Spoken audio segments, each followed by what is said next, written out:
కర్ణాటకలోని ధర్మస్థల మిస్టరీలో ఒక్కొక్కటిగా సంచలన విషయాలు వెలుగులోకి వస్తున్నాయి. 13 ప్రాంతాలకు గాను 11 ప్రాంతాల్లో తవ్వకాలు పూర్తి చేశారు. నేత్రావతి నది స్నానపు ఘాట్ సమీపంలో 13వ ప్రాంతం గుర్తించారు. అయితే వర్షం కారణంగా 11, 12, 13 ప్రాంతాల్లో తవ్వకాలకు ఆటంకం ఏర్పడింది. 11 ప్రాంతాల తవ్వకాల్లో 24 రకాల ఎముకలు, పుర్రెలు స్వాధీనం చేసుకున్నారు. ఇక 6వ స్థలంలో 16 ఎముకలు, 8వ స్థలంలో 6, 9వ స్థలంలో 2 చొప్పున ఎముకలు బయటపడ్డాయి. ఇక ఈ ఎముకలను బెంగళూరులోని ఫోరెన్సిక్ ల్యాబ్కు తరలించారు. తవ్వకాల్లో లభించిన ఎముకలు గ్రేడింగ్ చేసి వారి వయసును గుర్తించే పనిలో నిపుణులున్నారు.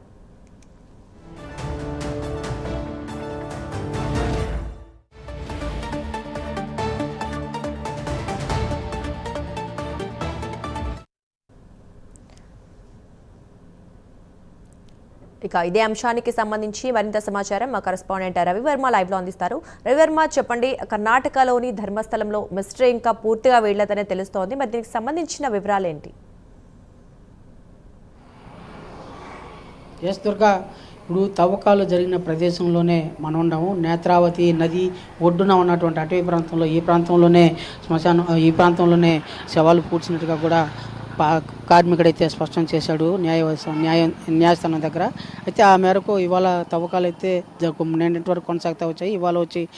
ఇవాళ హాలిడే కాబట్టి సండే అని అధికారులు ఎవరు రాకపోవడంతో ఇవాళ తవ్వకాలు అయితే జరగలేదని చెప్పి స్పష్టంగా తెలుస్తుంది. ముఖ్యంగా అంటే ఈ అటవీ ప్రాంతంలోనే శవాలు పూడ్చినట్టుగా పారిశుద్ధ్య కార్మికుడు అటు డీజీపీకి అలాగే అటు న్యాయస్థానానికి ఫిర్యాదులు చేశారు. న్యాయస్థానం ఆదేశాల స్థానమే ఇవాళ తవ్వకాలు అయితే జరుగుతూ ఉంది. మనం చూడొచ్చు, పర్దా కట్టేసి తవ్వకాలు అయితే కొనసాగుతూ వస్తూ ఉన్నాయి.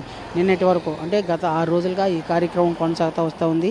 ఈ దాదాపు ఇక్కడే 11 ప్రాంతాలు ఐడెంటిఫై చేశారు. దాదాపు 1 నుంచి మొదట 3-4 ప్రాంతాల్లో ఎలాంటి ఆధారాలు అయితే దొరకలేదని చెప్పేసి తెలుస్తుంది. అయితే ఐదో ప్లేస్ కూడా ఆధారం దొరకలేదు. 6వ ప్లేస్లో మాత్రం దాదాపు 16 ఎముకలు, పుర్రెలు ఉన్నట్టుగా కూడా ఎముకలు దొరికినట్టుగా కూడా పోలీసులు అయితే స్పష్టం చేశారు. అలాగే 8, 9 ప్రాంతాల్లో కూడా ఎముకలు దొరికినట్టుగా కూడా గుర్తించారు. వాటన్నిటిని కూడా ఫారెన్సిక్ ల్యాబ్కి అయితే తరలించారు. అయితే మిగతా నిన్న జరుగుతున్నటువంటి 11వ ప్రాంతం తవ్వకాలు జరుగుతూ ఉంటే వర్షం కారణంగా ఆ పనికి ఆటంకం కలగడంతో ఆపేశారు. అట్లే తవ్వకాన్ని యథావిధిగా అట్నే వదిలేసి వెళ్ళారు. అయితే మరి ఇవాళ అధికారులు వస్తారని చెప్పి చూశారు, కానీ ఇవాళ ఆదివారం సెలవు దినం కావడంతో అధికారులు ఎవరూ రాలేదు. అయితే ఈ ప్రాంతంలో మాత్రం పోలీసు మనం చూడొచ్చు, పోలీసులు డే అండ్ నైట్ ఇక్కడ పహారా అయితే కాస్తూ ఉన్నారు ఈ ప్రాంతంలో. అంటే ప్రభుత్వం అతను కార్మికుడు ఇచ్చిన ఫిర్యాదు మేరకు ఈ ప్రాంతంలో పూడ్చినట్టుగా ఫిర్యాదు చేశాడు కాబట్టి ఈ ప్రాంతాన్ని సెక్యూర్ జోన్ చేసి పోలీస్ పహారా 24 గంటలు పోలీస్ పహారా పెట్టారు. అదే కాకుండా ఈ ప్రాంతంలోకి ఎవరిని అనుమతించకుండా అన్ని రకాల చర్యలు అయితే పోలీసు కట్టుదిట్టమైన చర్యలు అయితే తీసుకున్నారు. అలాగే 13వ ప్రాంతం అంటే నేత్రావతి నది సమీపన నది ఒడ్డున ఉన్నటువంటి సందర్శకులు అంటే స్నానపు ఘట్టాల ప్రాంతంలో ఉన్నటువంటి 13వ ప్రాంతము, ఆ ప్రాంతంలో కూడా పోలీస్ పహారా అయితే ఏర్పాటు చేశారు. ఇలాంటి ప్రాంతాలన్నింటిలో కూడా పోలీసు పికెటింగ్ ఏర్పాటు చేయడం పాటు ఆధారాలు అవశేషాల సేకరణ కార్యక్రమం అయితే ప్రభుత్వం పటిష్టంగా చేపడతా ఉంది. దాదాపు 11 ప్రాంతాల్లో ఈ ప్రక్రియ అంతా పూర్తయింది. ఇంకా 12, 13 ప్రాంతాల్లో ఈ ప్రక్రియ కొనసాగాల్సి ఉంది. అయితే ఇవాళ సెలవు దినం కావడంతో ఈ కార్యక్రమం చేపట్టలేదని చెప్పేసి తెలుస్తూ ఉంది. అదే కాకుండా మరోవైపు ప్రభుత్వం ఈ ధర్మశాలలో జరిగినటువంటి ఈ అంశం పట్ల ప్రభుత్వం సీరియస్ అయింది.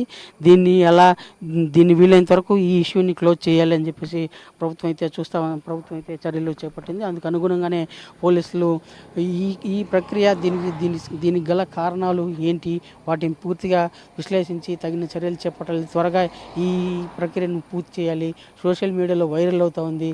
ధర్మశాలకు ఉన్నటువంటి ప్రతిష్టత దెబ్బతినే అవకాశం ఉంది. కాబట్టి ఇలాంటి వాటిని అన్నింటినీ కూడా వీళ్ళని త్వరగా పూర్తి చేయాలని చెప్పేసి ఓవైపు ధర్మశాలకు సంబంధించినటువంటి ఆలయ ట్రస్ట్ కమిటీ సభ్యులు అయితే స్పష్టం చేస్తున్నారు. అదే సమయంలో ప్రభుత్వం కూడా దీని దృష్టి సారించింది. దీని మీద వీలైనంత త్వరగా ఇది క్లోజ్ చేయాలని చెప్పేసి కూడా ప్రభుత్వ ఉన్నతాధికారులు అయితే భావిస్తున్నారు.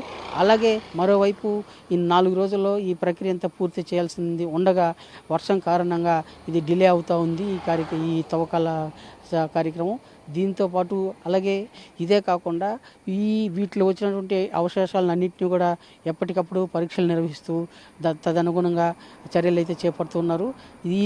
ఇక్కడ ధర్మశాలలో మిస్ అయినటువంటి విద్యార్థులు కానీ పర్యాటకులు ఎవరైనా ఉన్నా కూడా వాళ్ళన్నింటినీ కూడా ఐడెంటిఫై చేసి ఇక్కడ తవ్వకాల్లో లభించినటువంటి అవశేషాలకు సంబంధించినటువంటి ఈ ఆధారాలు, వాళ్ళు మిస్ అయినటువంటి ఆధారాలు, వీటిలన్నింటినీ కూడా కంపేర్ చేసి వీలైనంత త్వరగా పూర్తి చేయాలని చెప్పేసి అధికారులు అయితే భావిస్తున్నారు. ఆ దిశగా ప్రభుత్వం కూడా అధికారుల మీద ఒత్తిడి చేస్తూ ఉన్నట్లుగా తెలుస్తూ ఉంది. దుర్గా వర్మ, అయితే ఇప్పటి వరకు మరి కొంతమంది ఎముకలు అయితే దొరికాయి కదా, సో ఈ నేపథ్యంలో మరి ఫోరెన్సిక్ ల్యాబ్కి పంపారు కదా, మరి అంటే వాటికి సంబంధించిన వివరాలు అవ్వచ్చు, అంటే ఏజ్ అవ్వచ్చు, జెండర్ అవ్వచ్చు, లేదా ఇంకేమైనా వివరాలు ఏమైనా వెల్లడించడం జరిగిందా ఫోరెన్సిక్ నిపుణులు?